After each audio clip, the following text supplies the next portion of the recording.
A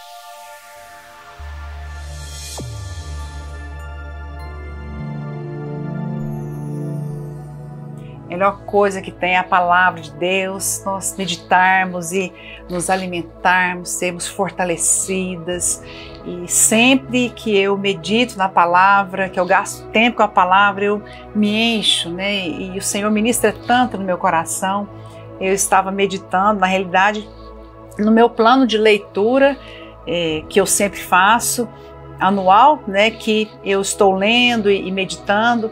Estava lendo aqui no livro de Atos, no capítulo 4 e 5, coisas tão poderosas que o Senhor fez, e o nosso Deus é o mesmo. Ele não mudou. Aquele que fez no tempo da igreja primitiva é o mesmo Deus que faz na nossa vida hoje. É o mesmo Deus que quer agir na nossa vida hoje. Eu quero compartilhar com você essa palavra que está no capítulo 4 de Atos, naquela situação onde os discípulos, né, de Jesus, os apóstolos, eles estavam ali cheios do Espírito. Jesus tinha vindo, ele morreu, ele ressuscitou, ele já tinha ido para o Pai e já tinha enviado o Espírito Consolador, o Espírito Santo. E você vê aqui, ali na igreja primitiva, os discípulos sendo cheios da palavra. Você vê aqui Pedro pregando ali no discurso, né, de uma maneira tão inusitada, sem muitas pretensões, mas você vê ali Pedro sendo cheio, né, dessa palavra, e Pedro pregando, e apenas em um momento, a Bíblia diz que 3.000 pessoas, eles foram abertos, seus olhos foram abertos, eles se converteram. Depois, no outro discurso, 5.000 pessoas, né? Então você vê ali o Senhor movendo na igreja primitiva, mas depois você vê que os judeus, né, eles estavam ali, os próprios sacerdotes, aqueles que mataram Jesus, eles vinham para resistir a esse grande mover. E você vê aqui no capítulo 4, Pedro e João sendo usados para curar um coxo de nascença. A Bíblia fala que ele tinha 40 anos. Imagina alguém aleijado por 40 anos, não deve ter sido fácil. Mas a Bíblia fala que eles então usaram, né, da autoridade que o Senhor deu para curar aquele homem. E aí então eles começaram a falar, né, aqui na Bíblia que havia realmente um sinal de que eles estavam com Jesus, porque grandes coisas o Senhor estava fazendo através deles. Aqui no verso 13, que me chamou a atenção, a Bíblia fala: ao verem a intrepidez de Pedro e João, sabendo que eram homens iletrados, incultos, admiravam-se, reconheciam que haviam eles estado com Jesus. Então realmente havia ali um mover de Deus, havia ali, né, algo muito poderoso, mas em meio a esse mover, nós vemos também a resistência espiritual que queria impedir esse mover. Então a Bíblia fala que Pedro e João foram presos. Eles foram presos porque eles estavam falando a respeito do Evangelho, eles estavam falando de Jesus, e eles então se levantaram contra, né, esse mover de Deus. E a Bíblia fala então que mesmo dentro ali da prisão, o Senhor enviou um anjo, você deve conhecer essa história, e os livrou de uma maneira sobrenatural. Mas enquanto isso, a Bíblia fala que a igreja estava orando. Olha que poder, que coisa tremenda. No verso 29 de Atos 4, a Bíblia fala que eles começaram a orar e começaram a colocar nessa situação diante de Deus. A Bíblia fala: agora, Senhor, eles orando, olha para as suas ameaças, porque eles falaram: vocês têm que calar a boca, senão eu vou prender, vocês vão ser mortos. E eles então oraram: Senhor, olha para essas ameaças e concede aos teus servos que anunciem com toda intrepidez a tua palavra. No verso 30 fala que enquanto eles oravam, então o Senhor se manifestava com curas, prodígios.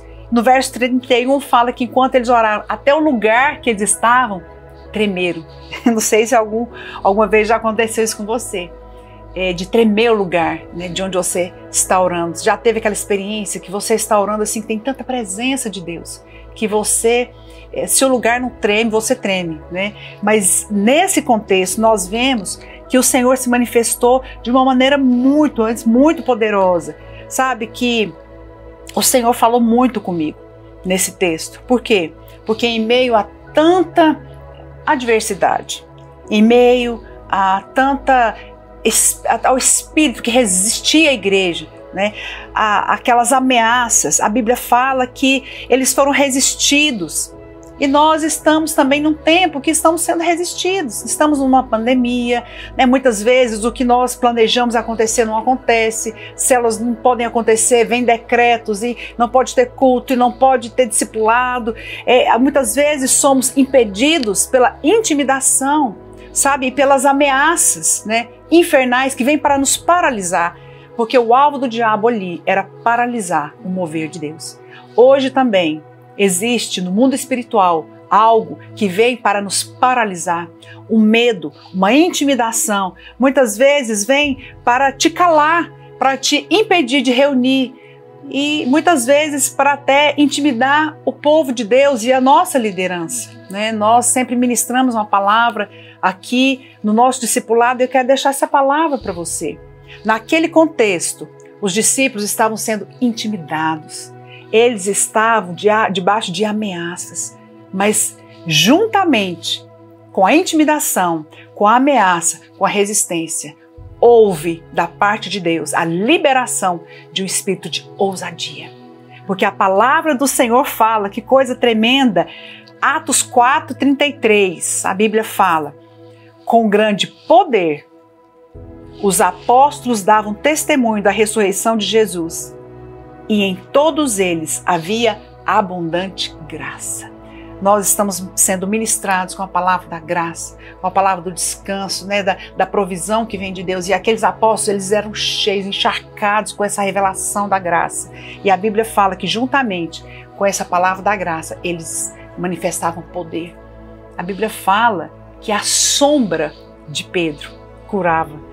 Nesse mesmo texto, depois, vai e medita nesse texto que é muito poderoso. A Bíblia fala que as pessoas doentes, as pessoas debaixo de espíritos malignos, né, de opressões malignas, eles traziam para a porta da casa, para que somente Pedro, ao passar, sua sombra pudesse curar e libertar. Sabe o que é isso?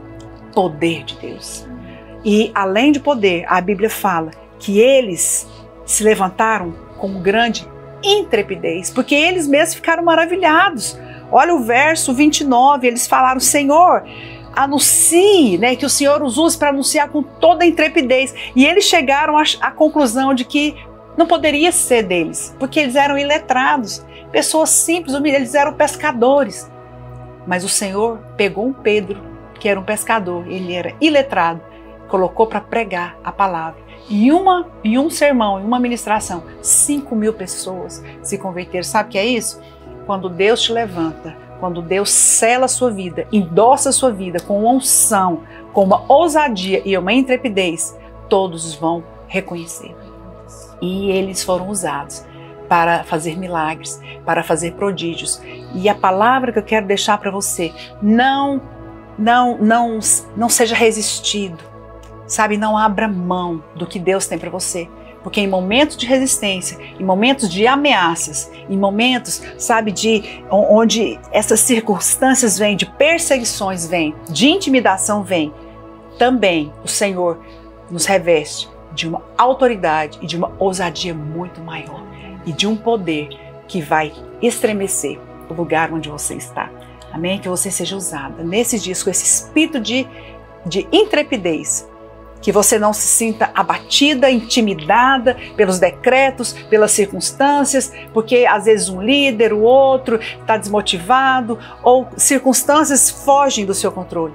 Porque os discípulos se levantaram e foram orar e falaram, Senhor, olha essas ameaças. E o Senhor falou, fique tranquilo, eu vou liberar unção dobrada, eu vou liberar espírito de ousadia, de intrepidez e poder. As pessoas serão impressionadas com a liberação do poder do Senhor sobre a sua vida em tempos de perseguição. Amém? Se levante nesse espírito, seja ousada pelo Senhor onde você está, em nome de Jesus.